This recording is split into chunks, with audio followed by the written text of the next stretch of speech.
Kasus guru yang mana dilaporkan kembali ke polisi atas dugaan kekerasan terhadap murid kembali viral. Kali ini menimpa guru SD di Wonosobo, Jawa Tengah bernama Pak Guru Marsono. Setelah kasus guru honorer Bu Supriyani di Konawe Selatan viral, kini muncul lagi kasus serupa di Wonosobo. Kali ini guru yang terlibat tadi yang sudah disebutkan guru olahraga di Sekolah Dasar Negeri 1 Wonosobo. Juga sampai bertebaran cerita dan tagar Justice for Pak Son. Mendisiplinkan siswa apakah harus berbuah status tersangka? Guru, apakah makin takut mengajar dan apakah kasus Supriyani dan Pak Marsono contoh rentannya profesi guru dikriminalisasi? Untuk membahasnya kami terhubung dengan Forum Tabayun Kiai Inas. Kita sapa terlebih dahulu. Assalamualaikum warahmatullahi wabarakatuh Pak Kiai. Waalaikumsalam warahmatullahi wabarakatuh. Baik Pak Kiai, terkait tadi lagi-lagi kasus-kasus viral guru yang dikriminalisasi dikarenakan adanya ketidakcocokan antara orang tua dengan guru yang mendisiplinkan murid, dan kali ini Pak Marsono juga dipolisikan dan dituntut 70 juta rupiah. Menurut Anda Pak Kiai, apakah ini menunjukkan profesi guru di Indonesia sangat rentan? Begini ya, yang pertama berdasarkan pengalaman lapangan dan yang kedua berdasarkan jurisprudensi Mahkamah Agung nomor 1554 K garis miring PID garis miring 2013. Yang pertama, ya berdasarkan pengalaman saya kurang lebih 34 tahun. Bahkan kalau saya tarik ke belakang sejak saya masih di SMA itu saya sudah bantu di beberapa komunitas TPA gitu untuk em, terjun mengajar ya. Maka sebetulnya em, guru itu memang menghadapi em, aneka karakter. Kalau punya murid 40, ya 40 karakter. Kalau punya murid 1000, ya 1000 kepala, 1000 karakter. Walaupun ada semacam kolektif main, jiwa kebersamaan, yang satu celupan warna secara filosofis, mendasar, itu tergolong sama-sama baik gitu ya. Tapi selalu ada oknum di tengah-tengah apa namanya para murid kita. Demikian juga sebaliknya, guru, guru itu kan dilihat dari singkatannya kan digugu dan ditiru.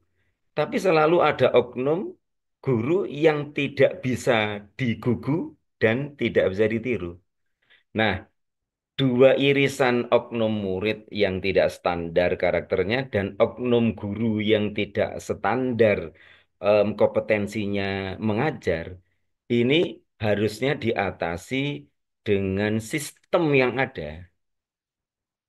Nah, sayangnya berdasarkan pengalaman saya ya di lapangan, itu memang guru mempunyai kendala-kendala di dalam mengatasi oknum murid yang karakternya tidak standar. Demikian juga sistem itu mempunyai keterbatasan di dalam mendisiplinkan guru yang memang tidak patut digugu dan ditiru.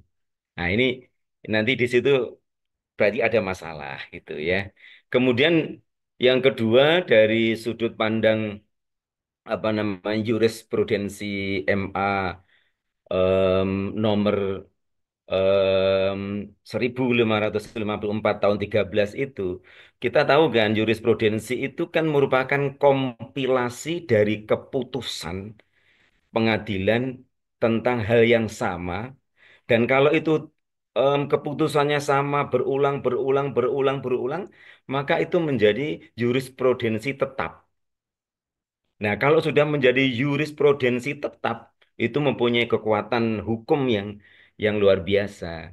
Kita tahu bahwa jurisprudensi MA itu justru memberi payung hukum bahwasanya guru itu tidak bisa dituntut ya dalam hal keputusan atau tindakan yang diambil guru yang bersangkutan untuk mendisiplinkan siswa.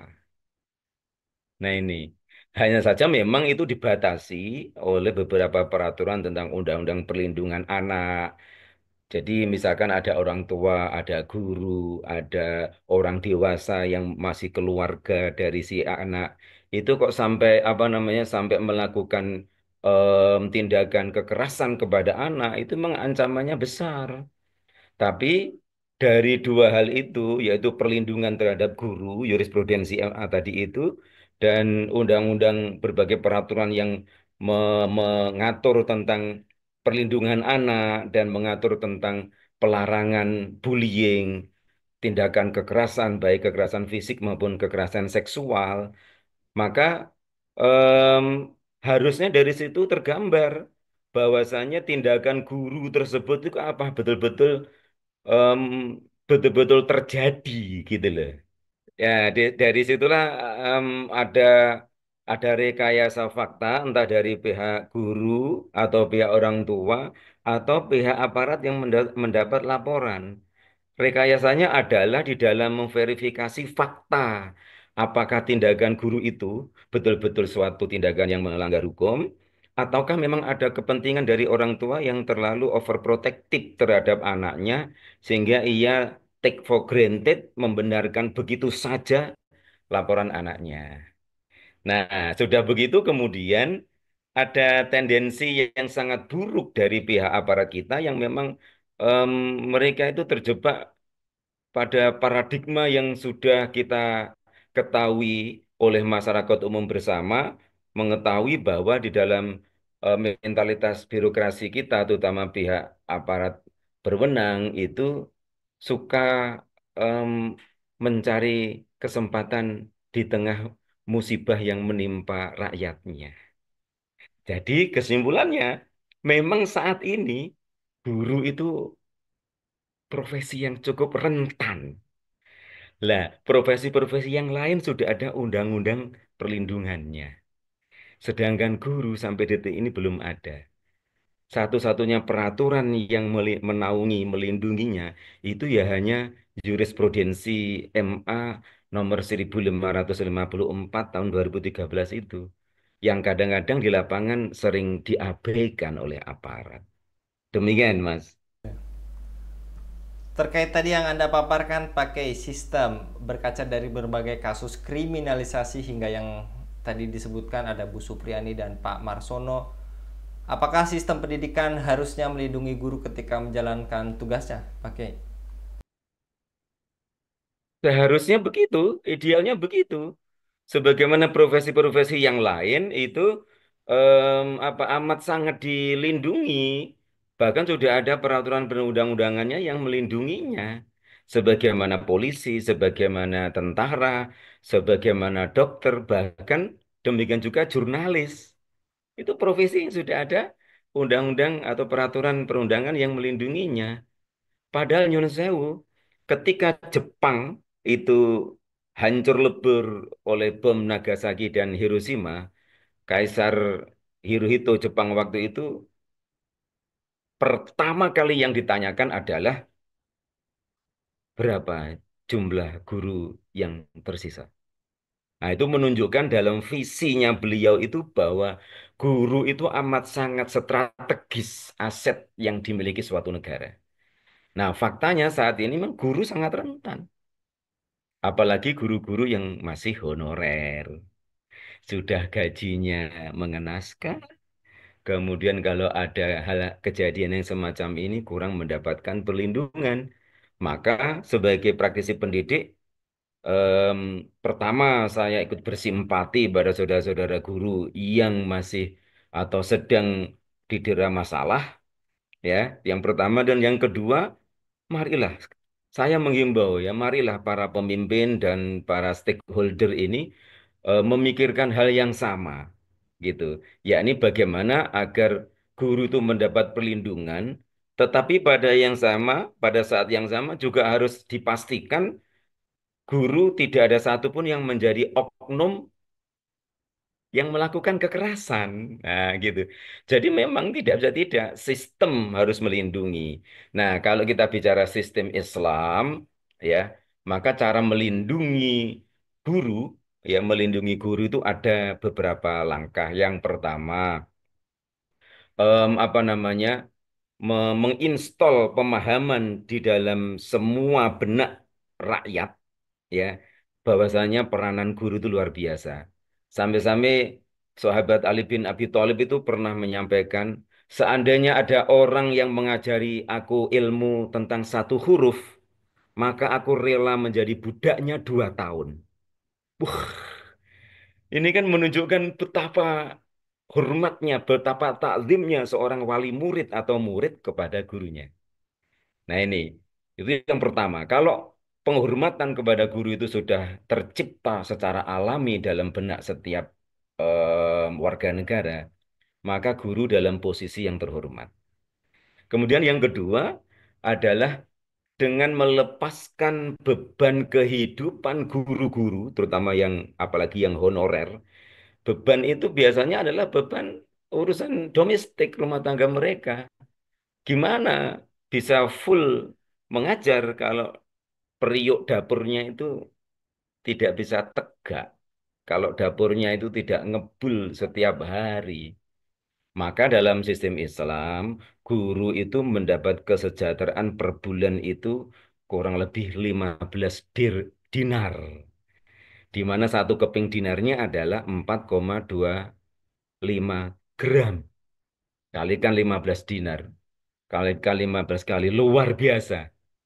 Nah, kemudian yang ketiga adalah em, apa namanya, diterapkan sistem di mana kalau ada orang menyakiti fisik, maka dia harus bisa melakukan apa namanya, melakukan kisos, ya, melakukan kisos dalam arti menuntut balik seperti apa yang dilakukan oleh si pelaku terhadap dirinya. Nah, di zaman Rasulullah ada seseorang yang kakinya itu dipukul pakai kayu, cerot sampai patah. Nah, ketika dia belum sembuh, dia menghadap kepada Nabi Muhammad. Ya Rasulullah, saya ingin mematahkan orang yang mematahkan kakiku. Ya, silakan. Diterapkan. Jret. Nah, beberapa bulan kemudian, orang si pelaku ini tulangnya tulangnya kaki bisa sembuh dan kenceng, lurus. Sedangkan punyanya bengkok. Ya Rasulullah, nah, balik lagi pada saya dulu sudah mematahkan, tapi punya saya bengkok, maka saya buat bengkok juga. Nah, udah terlambat. Nah, kalau hal yang semacam ini betul-betul diterapkan dan diundangkan di tengah masyarakat, saya jamin tidak akan ada satu guru, satu orang pun, atau warga negara yang berani melukai fisik orang lain. Kalau patah gigi, maka giginya akan dipatahkan. Kalau jewer kuping sampai bengkak, maka kupingnya yang jewer juga akan dijewer sampai bengkak. Demikian, Mas. 3 hal itu. Baik, dan terakhir pakai dengan label sebagai pahlawan tanpa tanda jasa, beban guru masa kini sangatlah yang tadi juga pakai sampaikan berat dan penuh tantangan. Sayangnya ruang guru untuk mendisiplinkan dan membimbing siswa kini banyak tantangannya karena fenomena reaksi orang tua yang tadi sedikit-sedikit membawa masalah ke ranah hukum.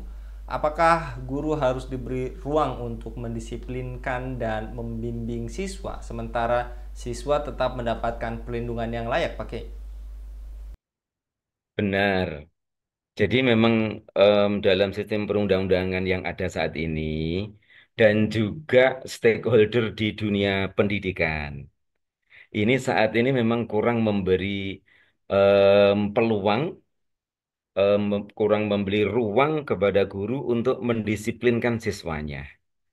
Ya, sampai-sampai misalkan begini, anak yang punya karakter yang buruk, ya, dinasihati membantah, terus kemudian tugas tidak dikerjakan dan mau macam-macam aneka apa karakter yang buruk dari si murid itu, ternyata menurut kurikulum Merdeka dia harus tetap lulus.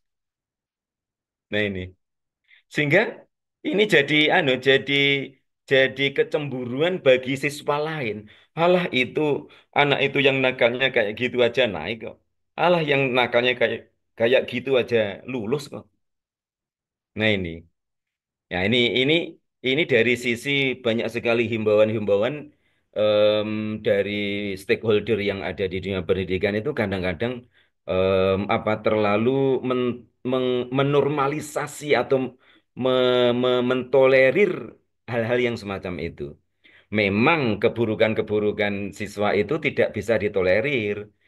Di sinilah memang guru itu memang harus menempuh cara-cara yang berbeda agar bisa memperbaiki muridnya. Ini tanggung jawab guru memang, ya. Dan memang tidak boleh melakukan kekerasan. Jadi memang guru memang dituntut untuk betul-betul kreatif, menemukan berbagai metode untuk pendekatan memperbaiki muridnya tersebut. Namun sayang, ya secara apa namanya, secara pedagogik itu saya itu dikembangkan misalkan kata-kata yang sebetulnya kurang pas di lapangan nih. Kita tidak boleh terlalu melarang-larang siswa itu. Oh, jangan begini, jangan berkata jangan-jangan. Lah, karena berkata jangan-jangan, akhirnya yang terjadi, jangan-jangan nanti begini, jangan-jangan ini begini. Akhirnya banyak guru yang sekarang apatis, masa bodoh. Kalau muridnya berkelahi, sudah apatis, tidak perlu dilerai. Nah, nanti kan jangan-jangan di Pak Sumarson, di Pak Sumarsono kan. Nah ini, oleh karena itu menurut saya memang saat ini guru harus diberi ruang yang lebih luas, tetapi tetap konstruktif. Ini artinya guru harus ikut membangun karakter anaknya itu, anak-anak atau murid anak didiknya itu dilibatkan bersama untuk membangun karakter yang positif sesuai kurikulum yang ada. Saya kira demikian, Mas Anggi.